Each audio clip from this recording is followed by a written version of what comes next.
Hi guys, welcome to my channel education file. आप हमारे चैनल को सब्सक्राइब कर सकते हैं बीएड एंड टीचिंग एग्जाम से रिलेटेड वीडियोज के लिए। प्लेलिस्ट में बहुत सारे वीडियोज हैं और अगर आपको कोई वीडियो सर्च करना है तो आप यहाँ पे जाके सर्च कर सकते हैं और जाते जाते बेल आइकन दबाना ना भूलेगा। Hi guys, welcome to my channel education file और आज हम पढ़ने वाले हैं educational philosophy of doctor APJ Abdul Kalam ji की। ठीक है, तो ये बेसिकली तो अंडरस्टैंडिंग डिसिप्लिन एंड सब्जेक्ट्स में है बीएड के सब्जेक्ट में। लेकिन आप अगर डीएलएड में हो, एमएड में हो या आपके सब्जेक्ट में, आपके सिलेबस में एजुकेशनल फिलॉसफी है डॉक्टर APJ अब्दुल कलाम की, तो आप ये वीडियो देख सकते हो। ठीक है, तो काफ़ी लोगों की ये रिक्वेस्ट थी कि इस पे वीडियो बनाऊं मैं, तो आप देख सकते हो वीडियो। तो अगर आपने चैनल को सब्सक्राइब नहीं किया तो कर सकते हो और वीडियो अच्छा लगे तो आप लाइक कर सकते हो। तो पढ़ते हैं हम अब्दुल कलाम जी के बारे में, डॉक्टर अब्दुल कलाम जी के बारे में। तो इनका रियल नाम क्या था, इनका फुल नाम क्या था, पूरा नाम क्या था इनका? इनका पूरा नाम था डॉक्टर अबुल पाकिर जैनुलब्दीन अब्दुल कलाम जी, जिन्हें हम प्यार से जानते हैं डॉक्टर APJ अब्दुल कलाम। इनका जन्म हुआ था 15 अक्टूबर 1931 के 1931 में रामेश्वरम में। ठीक है, और इनकी मृत्यु कब हुई थी? इनकी मृत्यु हुई थी 27 जुलाई 2015 में, जब ये IIM शिलोंग में अपना टॉक दे रहे थे। ठीक है, वहाँ पे इनको कार्डियक अरेस्ट आया और इनका देहांत हो गया। इनको हम बहुत नाम से जानते हैं, इनको हम मिसाइल मैन के नाम से जानते हैं और ये एक इंडियन स्पेस साइंटिस्ट भी थे और ये हमारे 11वें प्रेसिडेंट या राष्ट्रपति भी थे। ठीक है, इन्होंने अपनी एरोनॉटिकल इंजीनियरिंग की पढ़ाई करी थी मद्रास इंस्टीट्यूट ऑफ टेक्नोलॉजी से। उसके बाद इन्होंने DRDO को ज्वाइन किया 1958 में। देन इन्होंने Indian Space Research Organisation ISRO को ज्वाइन किया 1969 में as a project director of SLV-3। SLV का मतलब है सैटेलाइट लॉन्च व्हीकल, और ये पहला लॉन्च व्हीकल था जो कि भारत में ही डिजाइन किया गया था और भारत में ही प्रोड्यूस किया गया था। ठीक है, ये टोटली इंडिजीनियस था। इन्होंने 1982 में फिर से DRDO ज्वाइन किया और वहाँ पे इन्होंने बहुत सारे मिसाइल्स प्रोग्राम लॉन्च किए, या इनकी अध्यक्षता में आप कह सकते हो बहुत सारे मिसाइल प्रोग्राम सक्सेसफुल भी रहे। ठीक है, इसलिए हम इनको कहते हैं missile man of India. Clear है? ये साइंटिफिक एडवाइजर भी थे डिफेंस मिनिस्ट्री में 1992 से लेके 1997 तक, और ये प्रिंसिपल साइंटिफिक एडवाइजर थे 1999 से लेके 2001 तक गवर्नमेंट के लिए। ठीक है, और 1998 में ये लीड पोजीशन में थे पोखरण न्यूक्लियर टेस्ट में, जिसके लिए भारत को बहुत ज़्यादा मोटिवेशन भी मिला और बहुत ज़्यादा क्रिटिसिज्म भी मिला। ठीक है, और इससे पहले इन्हें 1990 में पद्म विभूषण अवार्ड दिया गया था। 1997 में इन्हें भारत रत्न दिया था, भारत रत्न अवार्ड दिया गया था, जो कि हाईएस्ट सिविलियन अवार्ड है हमारी कंट्री का। ठीक है, ये हैं एक आइडियल एग्जाम्पल या एपिटोम जिसे कहते हैं simple living and great thinking. आपने देखा होगा जब ये राष्ट्रपति भवन में गए थे तो इनके पास केवल बुक्स की एक सूटकेस आई थिंक और कुछ जोड़े कपड़े थे, और जब इन्होंने राष्ट्रपति भवन छोड़ा तब भी इनके पास सेम चीज़ें थी। कुछ बुक्स थी, मतलब बुक्स बहुत सारी थी, और कुछ जोड़े कपड़े थे। तो इससे ज़्यादा एक आइडियल एग्जाम्पल नहीं होता simple living and great thinking का, है ना। इन्होंने बहुत सारी किताबें लिखी हैं, इसमें से बहुत फेमस किताब है इनकी India 2020 a vision for the new millennium by 2020। ठीक है, कि 2020 तक भारत कैसा दिखेगा। इनके अकॉर्डिंग भारत होना चाहिए था डेवलप कंट्री या बहुत अच्छी पोजीशन में, लेकिन आज भी हम जाति पाति पे लड़ रहे हैं, धर्म के नाम पे लड़ रहे हैं। ठीक है, चलो एम्स क्या है अब्दुल कलाम जी के एजुकेशन के लिए। तो इनकी नज़र में एजुकेशन क्या है, शिक्षा कैसी होनी चाहिए? शिक्षा होनी चाहिए बिल्कुल प्रैक्टिकल। ठीक है, जो कि बच्चों के चेहरे पे स्माइल लाए, मतलब उन्हें क्यूरियस बनाए, उन्हें एंगेजिंग बनाए शिक्षा के क्षेत्र में। ठीक है, ताकि बच्चे क्रिएटिव रहें, रचनात्मक रहें। यहाँ पे क्रिएटिव का मतलब यही नहीं है कि वो केवल आर्टिस्ट बने या आर्ट की फील्ड में क्रिएटिव बने। आप अपने अपने सब्जेक्ट में क्रिएटिव हो सकते हो नई टेक्नोलॉजी या नई स्किल्स लाके। ठीक है, तो इनके अकॉर्डिंग क्या है, बच्चों को कॉन्फिडेंस होना चाहिए ताकि वो जो भी रियलिटी है फ्यूचर की उनसे सामना कर सकें। ठीक है, और वो कब होगा? जब हम उन्हें अच्छे से शिक्षित करेंगे। शिक्षा का एम ये भी होना चाहिए कि वो एक रिस्पॉन्सिबल सिटीजन बने और देश की तरक्की में पार्टिसिपेट करें। ठीक है, शिक्षा ऐसी होनी चाहिए कि उनमें मॉरल कैरेक्टर आए, या उनमें नैतिक आए, और उनमें वैल्यूज आए। ठीक है, उनमें मूल्य आए। शिक्षा ऐसी होनी चाहिए कि उनमें क्रिएटिविटी आए और साइंटिफिक एटीट्यूड डेवलप हो।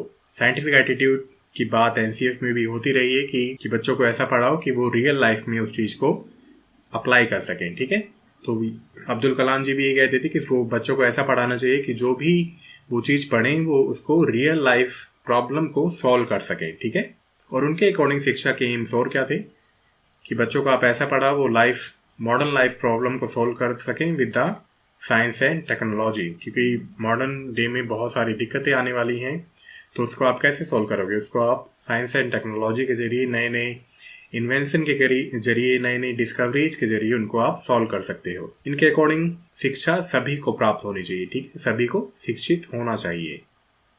शिक्षित का मतलब यही नहीं कि उसमें एकेडमिक हो, आपने 10वीं 12वीं बीएससी ग्रेजुएशन या पोस्ट ग्रेजुएशन या पीएचडी करी हो। शिक्षा का मतलब सभी क्षेत्र से होता है। ठीक है, आप में मॉरलिटी होनी चाहिए, आप एक रिस्पॉन्सिबल सिटीजन होने चाहिए, और आप इंटेलेक्चुअल लेवल भी आपका अच्छा होना चाहिए। खाली इंटेलेक्चुअल लेवल अच्छा होने से ही आप एक अच्छे शिक्षित नहीं कहलाते। Getting my point? और शिक्षा का सबसे बड़ा एम क्या है? हमारे देश की उन्नति और प्रगति से, मतलब हमारा देश बढ़े और प्रोस्पेरिटी आए। क्लियर है? और क्रिएटिविटी के लिए इन्होंने कहा था कि लर्निंग गिव्स क्रिएटिविटी, है ना? जब आप सीखते हो तो आप क्रिएटिव बन जाते हो, रचनात्मक बन जाते हो। क्रिएटिविटी लेट्स टू थिंकिंग, जब आप बनाते हो आप थिंक करते हो, या इसका वाइस वर्सा भी हो सकता है, जब आप थिंक करते हो तो आप क्रिएट भी करते हो। देन उन्होंने कहा कि थिंकिंग प्रोवाइड्स नॉलेज, मतलब आप जितना ज़्यादा सोचते हो, आप जितना ज़्यादा सोचोगे, आपके मन में क्वेश्चन आएंगे, आप और ज़्यादा पढ़ोगे, आपकी नॉलेज एनहेंस होगी, आपका ज्ञान एनहेंस होगा। लास्ट में क्या है कि नॉलेज मेक्स यू ग्रेट, अगर आपके पास ज्ञान है आप महान हो। ठीक है, चलो देन है main objectives of education as per doctor APJ Abdul Kalam ji. तो इसमें कुछ पॉइंट्स हैं, उनको अच्छे से नोट करते जाना या देखते जाना। तो इनके अकॉर्डिंग शिक्षा का क्या रोल है? शिक्षा का रोल ये है कि जो भी बच्चों में कैपेसिटीज हैं, जो भी उनमें क्षमताएं हैं, उनकी क्वालिटी को एनहेंस करो। तो आप जब ये चीज़ एनहेंस करोगे, क्योंकि सभी बच्चों में कोई ना कोई हुनर होता है, तो वो उनमें जो स्किल्स हैं अपने आप वो भी विकसित हो जाएंगी या और अच्छी हो जाएंगी। ठीक है, और जब कोई इंडिविजुअल अपनी ग्रोथ करेगा तो वो अपनी ग्रोथ के साथ साथ वो और हमारे देश को डेवलप बनाने में या अच्छा बनाने में या उन्नत करने में हेल्प करता है। ठीक है, एजुकेशन का और मकसद क्या होना चाहिए? मॉरलिटी आनी चाहिए, नैतिकता आनी चाहिए, मूल्य आने चाहिए, रचनात्मक स्किल आनी चाहिए, टेक्नोलॉजिकल स्किल्स आनी चाहिए बच्चे में, और सबसे जरूरी इन्होंने कहा कि बच्चों में एंटरप्रेन्योरियल स्किल्स भी आनी चाहिए, कि बच्चों को केवल जॉब सीकर ना बने, बच्चों को बनना चाहिए जॉब गिवर। मतलब आप बिजनेस सेटिंग में भी बच्चों को चीज़ें सिखाओ, है ना? अभी क्या है, हम जॉब के पीछे भागते रहते हैं, कोई ये नहीं सोचता कि हम कोई अपना काम कर लें और हजारों लोगों को, लाखों लोगों को या कुछ सैकड़ों लोगों को हम जॉब प्रोवाइड करें। ठीक है, चलो education should be skill based और स्किल ओरिएंटेड। तो ये खुद भी एक साइंटिस्ट थे, तो साइंटिस्ट ऑफकोर्स चीज़ों को प्रैक्टिकली करने में बिलीव करते हैं, रिसर्चर प्रैक्टिकली करने में किसी भी काम को बिलीव करते हैं। तो ये भी चाहते थे कि हमारा जो एजुकेशन सिस्टम है उसमें रिफॉर्म लाने की या सुधार लाने की बहुत ज़रूरत है, और हमें क्या है, हमारे शिक्षा के क्षेत्र में प्रैक्टिकलिटी को लाना बहुत ज़रूरी है, क्योंकि खाली किताबें पढ़ के ही हम काम नहीं कर सकते, उसके साथ हमें प्रैक्टिकल नॉलेज भी होनी चाहिए। उन्होंने कहा कि स्कूल में बहुत ज़रूरी है कि हम बच्चों को स्किल्स सिखाएं। ठीक है, क्योंकि ये मैं भी कहता हूँ कि स्किल्स हमारे एजुकेशन सिस्टम में बिल्कुल भी नहीं है। हम +2 कर जाते हैं, ग्रेजुएशन कर जाते हैं, लेकिन हमें किसी भी फील्ड में, एक पर्टिकुलर फील्ड में स्किल्स नहीं होती है। ठीक है, तो इसलिए कोई पर्टिकुलर स्किल सिखाना बहुत ज़रूरी है। इन्होंने एक बात और कही कि when student pass out 12th class they should have passing certificate, कि अगर बच्चा 12वीं पास करता है तो उसके पास पासिंग सर्टिफिकेट होता है, लेकिन उसके साथ क्या हो, एक पर्टिकुलर स्किल का भी सर्टिफिकेट हो कि उसने वो स्कूल के दौरान सीखी हो। Getting my point? चाहे वो कारपेंटर का काम हो, चाहे वो कंप्यूटर में कोई स्किल सीखना हो, चाहे वो वीविंग का काम हो, चाहे वो कल्टीवेशन का काम हो, तो कोई पर्टिकुलर स्किल्स आना बहुत ज़रूरी है। हम कोई भी काम छोटा बड़ा नहीं होता, कोई भी स्किल आप यूज करके आप उसमें बहुत बड़ा बिजनेस भी क्रिएट कर सकते हो। ठीक है, तो ये कहना था इनका, अब्दुल कलाम जी का, डॉक्टर अब्दुल कलाम जी का, कि हमारे एजुकेशन में स्किल्स की बहुत कमी है, जो कि बहुत ज़्यादा हद तक सही भी है। इन्होंने हमेशा कहा कि जो बच्चे हैं उनको एकेडमिक के साथ क्या है, स्पेशल स्किल सीखनी चाहिए, इसीलिए नहीं केवल कि उन्हें जॉब मिल जाए, है ना? सभी सोचते हैं कि स्किल इसलिए सिखाओ कि जॉब मिल जाए, लेकिन बच्चे जब स्किल सीखेंगे तो उन्हें रियल लाइफ का एक्सपीरियंस मिल जाएगा कि कोई भी चीज़ कैसे रियल लाइफ में काम करती है या कैसे उसको किया जाता है। I hope you are getting my point. और इन्होंने कहा कि इसके लिए कोई हाई फाई इंफ्रास्ट्रक्चर बनाने की ज़रूरत नहीं है कि किसी स्कूल में अगर आपको स्किल्स सिखानी हो, कोई कौशल सिखाना हो, आपको बहुत ज़्यादा हाई फाई इंफ्रास्ट्रक्चर की ज़रूरत है। आप उसको मोबाइल लैब्स में भी सिखा सकते हो। सपोज कोई बस है, उसमें सभी चीज़ें हैं और बच्चा उस बस में जाके या वैन में जाके आसानी से वो काम सीख सकता है। Getting my point. आप इसको हिंदी में भी आराम से लिख सकते हो, चाहे कितना बड़ा बना के। चलो, use of technology in education. तो ये क्या कहते थे कि ये कहते थे कि जो सभी बुक्स हैं उनका एक डिजिटल फॉर्मेट भी होना चाहिए, एक डिजिटल लाइब्रेरी होनी चाहिए और वो एक्सेसिबल हो सभी बच्चों के लिए। ठीक है, सभी बच्चे इसको एक्सेस कर पाएँ। ये मानते थे या सभी मानते हैं कि बुक्स क्या हैं, बहुत ज़रूरी हैं ज्ञान को अर्जित करने के लिए या नॉलेज ग्रैब करने के लिए। ठीक है, और आप जितना ज़्यादा ज्ञान लोगे, जितनी ज़्यादा नॉलेज लोगे, आप उतनी ही अच्छी लर्निंग सोसाइटी बना पाओगे। इन्होंने कहा कि ये डिजिटल लाइब्रेरी हर एक जगह होनी चाहिए, यूनिवर्सिटी लेवल पे भी होनी चाहिए और स्कूल्स लेवल पे भी होनी चाहिए और सभी बच्चों को एक्सेस कराना होगा। मतलब उनके पास एक्सेस होना चाहिए कि जब उनको ज़रूरत पड़े तो वो ऑनलाइन कंटेंट को आसानी से पढ़ सकें, चाहे वो एग्ज़ाम हो या कोई भी उनको चीज़ जाननी हो या उस पर्टिकुलर फील्ड में उन्हें ज्ञान लेना हो। वर्चुअल क्लासरूम, तो उन्होंने ये बात इसलिए कही क्योंकि टेक्नोलॉजी दिन पर दिन बहुत ज़्यादा अच्छी होती जा रही है और वर्चुअल क्लासरूम का ड्रीम कोई बड़ा ड्रीम नहीं है आज के वर्ल्ड में या फ्यूचर एजुकेशन सिस्टम के लिए। जैसे कोरोना हुआ ना, कोविड काल का हुआ, लॉकडाउन हुआ, तो सभी ने आई थिंक वर्चुअल क्लासेस ली, सभी ने ऑनलाइन क्लासेस ली, और जो कि आजकल बहुत ईजी हो गई है ना। पहले के वर्चुअल क्लासेस कुछ और होती थी, लेकिन आजकल की वर्चुअल क्लासेस बहुत अलग हैं। यहाँ पे कैमरे हैं, चैट सेक्शन है, तो टीचर्स अपने बच्चों से आराम से कम्युनिकेट कर सकते हैं, मेंटर्स इजीली कम्युनिकेट कर सकते हैं, और बच्चे भी क्या है, बच्चे आपस में भी कम्युनिकेट कर सकते हैं और वो टीचर के साथ, प्रिंसिपल के साथ भी कम्युनिकेट कर सकते हैं, टीचर्स पेरेंट के साथ भी कम्युनिकेट कर सकते हैं। ठीक है, तो वर्चुअल क्लासरूम का कोई सपना आजकल कोई बड़ा सपना नहीं है। और ये सपना क्या था, डॉक्टर APJ अब्दुल कलाम जी का भी था। ये इसलिए नहीं था कि कोई दिक्कत आई, ये इसलिए था कि शिक्षा को हर एक क्षेत्र में या दूर तक पहुंचाया जा सके जहाँ पे फिजिकल एजुकेशन इतना आसानी से नहीं हो पा रहा है। अभी क्या है, वर्चुअल क्लासरूम से आप किसी भी बहुत रिनोन प्रोफेसर की क्लास ले सकते हो, MIT के कुछ यूट्यूब चैनल्स हैं, आप उनकी क्लास ले सकते हो। तो इसलिए उन्होंने वर्चुअल क्लासरूम की बात कही, क्योंकि ये ईजिली एक्सेसिबल है, चीप है, सस्ता है, मोबाइल डाटा बहुत सस्ता हो गया है और ईजिली अवेलेबल है to anyone at any place. Simple. I hope clear ये पॉइंट भी। चलो, एजुकेशन सिस्टम फॉर विलेजेस। तो गांव में एजुकेशन सिस्टम अच्छा करना इसलिए ज़रूरी है क्योंकि गांव के हमारे विलेजेस क्या हैं, ग्रास रूट लेवल हैं। जब ग्रास रूट लेवल पे कुछ काम होगा तो उसका जो न्यूट्रेंट है वो अपर लेवल तक जाएगा। मतलब जब गांव अच्छा है तो शहर अपने आप अच्छे हो जाएंगे और ओवरऑल चीज़ें अच्छी हो जाएंगी। ठीक है, तो इनके अकॉर्डिंग क्या है, स्कूल्स क्या है, अच्छा इंफ्रास्ट्रक्चर होना चाहिए, अच्छे टीचर्स होने चाहिए, अच्छी बिल्डिंग होनी चाहिए, अच्छे क्लासरूम या भी क्लासरूम होने चाहिए, एयरी क्लासरूम होनी चाहिए, अच्छे से वहाँ पे हवा आती हो, सफिशेंट लेबोरेटरी होनी चाहिए और लेबोरेटरी में सभी तरह की इक्विपमेंट होना बहुत ज़रूरी है।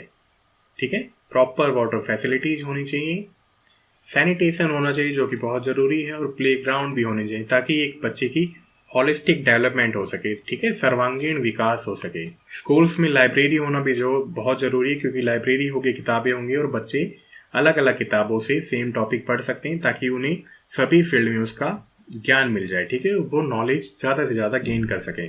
कंप्यूटर लैब्स होनी चाहिए विद लेटेस्ट टेक्नोलॉजी। ठीक है, और इन्होंने इसके लिए कहा कि हमें GDP का 2 से 3% एक्स्ट्रा खर्च करना होगा। ठीक है, ये इन्होंने अपनी किताब में लिखा था, India 2020 a vision for the new millennium. और क्या होता है ना, जब कोई नई चीज़ बनती है तब हम एक्स्ट्रा पैसे खर्च करते हैं। ठीक है, सपोज पहले साल हमने ज़्यादा किया, दूसरे साल हम थोड़ा कम कर सकते हैं, तीसरे साल हम खर्चा और कम कर सकते हैं। क्यों? क्योंकि स्टार्टिंग में इंफ्रास्ट्रक्चर बनाने में खर्चा होगा, बाद में हमें वो चीज़ मेंटेन करनी है बस। ठीक है, तो उन्होंने अपनी बुक में यही लिखा था कि हमें स्टार्टिंग में थोड़ा ज़्यादा खर्चा करना होगा, जब चीज़ें अच्छे से डेवलप हो जाएंगी तब हमें उसे बस मेंटेन करना होगा और अपने आप खर्चा क्या है, कम हो जाएगा। ठीक है, चलो, इन्होंने एक और बात कही, डिक्रीजिंग ड्रॉप आउट रेट्स। तो स्कूल्स में क्या है, ड्रॉप आउट रेट्स बहुत ज़्यादा हैं। 5th क्लास के बाद इनकी बुक में था कि 39% ड्रॉप आउट रेट है, 8th क्लास के बाद 55% ड्रॉप आउट रेट है, और इसको हमें कम करना होगा। बहुत सारे रिफॉर्म्स हैं, बहुत सारे सुधार के तरीके हैं, जैसे RTE एक्ट है कि सभी के लिए एजुकेशन प्रोवाइड हो, लेकिन सभी के लिए एजुकेशन प्रोवाइड तो कर दोगे, लेकिन आगे चल के कोई 5th क्लास के बाद ना पढ़े, 8th क्लास के बाद ना पढ़े, देन उसका कोई उतना ज़्यादा बेनिफिट नहीं है। ठीक है, तो इन्होंने इसके लिए क्या कहा, इन्होंने कहा कि एजुकेशन को, शिक्षा को ऐसे वे में डिलीवर करना होगा जो कि बच्चों को बहुत ज़्यादा एंगेज करे, बहुत ज़्यादा उन्हें क्रिएटिव बनाए, उनको मज़ा आए पढ़ने में, है ना। कोई चीज़ आप क्यों करते हो, जब आपको बहुत मज़ा आता है, अच्छा लगता है। अगर आपको वो चीज़ अच्छी नहीं लग रही तो आप कुछ दिन बाद छोड़ दोगे। इसलिए इन्होंने कहा कि शिक्षा को बहुत ज़्यादा एंगेजिंग होना चाहिए और बच्चों की क्रिएटिविटी को एनहेंस करना होगा। और एजुकेशन कैसा होना चाहिए, उनके सोशो इकोनॉमिक स्टेटस के अकॉर्डिंग होना चाहिए। बहुत ज़्यादा महंगा हो जाएगा एजुकेशन, तब भी क्या है, सभी लोग नहीं पढ़ पाएंगे। ठीक है, एक चीज़ इन्होंने और कही कि शिक्षा कैसी होनी चाहिए, जो कि बच्चों के चेहरे पे स्माइल ले आए। जैसे साइंस में बहुत सारे एक्सपेरिमेंट होते हैं ना, तो जब एक्सपेरिमेंट करते हैं बच्चे तो बहुत ज़्यादा खुश हो जाते हैं। तो इनकी नज़र में भी क्या है, शिक्षा ऐसी होनी चाहिए जो कि बच्चों के चेहरे पे मुस्कुराहट ले आए, मतलब उन्हें आनंद मिले, उन्हें मज़ा आए पढ़ने में। चलो, एजुकेशन टू टैकल अनएम्प्लॉयमेंट, तो इन्होंने बहुत अच्छी बात कही कि अभी क्या है, अभी शिक्षा क्या है, हमें बनाता है जॉब सीकर। ठीक है, लेकिन इन्होंने क्या कहा, इन्होंने कहा कि शिक्षा ऐसी होनी चाहिए जो कि बच्चों को बनाए जॉब क्रिएटर। बच्चा सोचे कि उसे बिजनेस करना है और एंटरप्रेन्योर स्किल्स सिखाए बच्चों को। ठीक है, तो आजकल वैसे +2 में या +1 में काफ़ी सब्जेक्ट आ चुके हैं CBSE की तरफ से, जो कि उन्हें बिजनेस के बारे में भी बताते हैं। ठीक है, क्योंकि जब आप जॉब क्रिएटर बनोगे ना, तो आप बहुत सारे लोगों को जॉब प्रोवाइड कर सकोगे, लेकिन आप जॉब सीकर बनोगे, आप किसी और के लिए काम करोगे। क्लियर है, तो इससे क्या है, एक्चुअली यही नहीं, इससे हम अनएम्प्लॉयमेंट को दूर कर सकते हैं। चलो, टीचर्स एज पर डॉक्टर कलाम जी, तो इन्हें बहुत पैशन था, ये बचपन से ही टीचर बनना चाहते थे। तो इनकी नज़र में क्या है, टीचर कौन होना चाहिए, जिसको अपने प्रोफेशन के प्रति बहुत ही ज़्यादा पैशन हो। ठीक है, इन्होंने कुछ क्वालिटीज़ बताई कि टीचर को कैसा होना चाहिए। तो टीचर को होना चाहिए पैशनेट, जो कि बहुत ज़्यादा जुनून हो, बहुत ज़्यादा जिज्ञासा हो, और उसे टीचिंग करने में मज़ा आता हो, उसे पढ़ाने में मज़ा आता हो। ठीक है, टीचर कैसा होना चाहिए, जो कि बच्चों को क्यूरियस बना दे, बहुत ज़्यादा जिज्ञासु बना दे, और क्वेश्चनिंग स्किल्स बहुत ज़्यादा अच्छी हों, क्योंकि क्वेश्चनिंग स्किल्स अच्छी होंगी तभी बच्चा ओपन एंडेड क्वेश्चन सोच पाएगा या डाइवर्जेंट थिंकिंग को एनहेंस कर पाएगा। वो कब होगा, वो होगा टीचर्स के ऊपर। टीचर्स जब ओपन एंडेड क्वेश्चन पूछेंगे तभी बच्चा चारों दिशाओं में सोच पाएगा कि किसी पर्टिकुलर क्वेश्चन का क्या आंसर हो सकता है। ठीक है, जैसे कोई पूछे कि टेक्नोलॉजी के फ्यूचर पर्सपेक्टिव क्या है। अब इसमें क्या है, हम सोच सकते हैं बहुत अलग अलग दिशाओं में, हेल्थ केयर में सोच सकते हैं, एजुकेशन सिस्टम में सोच सकते हैं कि टेक्नोलॉजी कहाँ पे एक्ट करने वाली है और टेक्नोलॉजी कैसे इन चीज़ों को बदलेगी। लेकिन हम पूछें कि कीबोर्ड कौन सी डिवाइस है, तो keyboard of course input device है, लेकिन सभी क्वेश्चन इंपॉर्टेंट हैं और सभी क्वेश्चंस की अपनी वैल्यूज है। और टीचर ही ऐसा व्यक्ति है जो कि स्टूडेंट की स्किल्स को पहचान सकता है, उनके इंटरेस्ट को पहचान सकता है, उसे पता होता है किस बच्चे में कैसी कैपेसिटीज हैं, कैसी कैपेबिलिटीज हैं, कैसी क्षमता है और कौन से काम वो कर सकता है। और टीचर को ही बच्चों को एनहेंस करना होगा, बच्चों को जागरूक करना होगा, क्यूरियस करना होगा, ताकि वो अपने इंटरेस्ट के अकॉर्डिंग, अपने स्किल्स के अकॉर्डिंग पढ़ाई कर सके और अपने एम की तरफ जा सके। ठीक है, क्योंकि सभी काम सभी के लिए नहीं बने हैं। आई hope you got the point. तो इसी के साथ हमने डॉक्टर APJ अब्दुल कलाम की फिलॉसफी पढ़ ली है, या जो भी उनके एजुकेशनल व्यूज थे। हालांकि हम ऑफकोर्स, मैं हमेशा कहता हूँ कि हम 10-15 मिनट के वीडियो में किसी की लाइफ के बारे में नहीं पढ़ सकते हैं।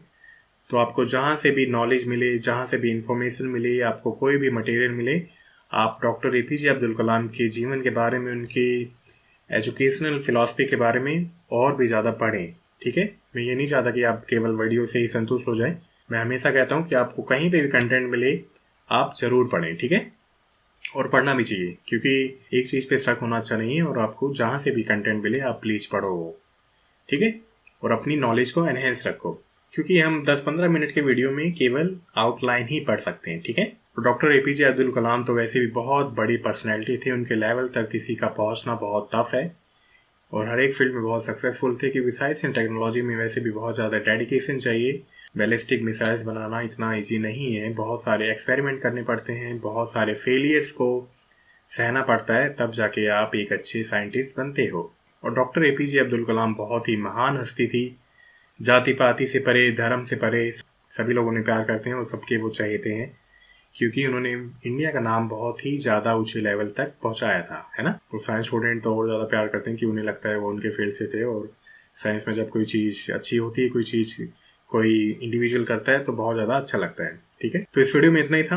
आपको जहाँ से भी नॉलेज मिले आप ज़रूर पढ़ें इनके बारे में। बहुत सारी किताबें लिखी हैं यार, इनकी किताबें बहुत ज़्यादा हैं, और कोई भी किताब आपको पढ़ने का मौका मिले इनकी तो आप ज़रूर पढ़ें। ठीक है, आपकी जो भी क्वेरी है, आपको जो भी वीडियो चाहिए, तो प्लीज़ मुझे कमेंट बॉक्स में जाके बता देना। इसके जो भी रेफरेंस थे मैं आपको प्रोवाइड कर दूंगा। मिलते हैं नेक्स्ट वीडियो में। अगर वीडियो अच्छा लगा आप लाइक कर सकते हो, चैनल को सब्सक्राइब कर सकते हो, और फ्यूचर नोटिफिकेशन के लिए दबा सकते हो bell icon. Till then bye bye, take care.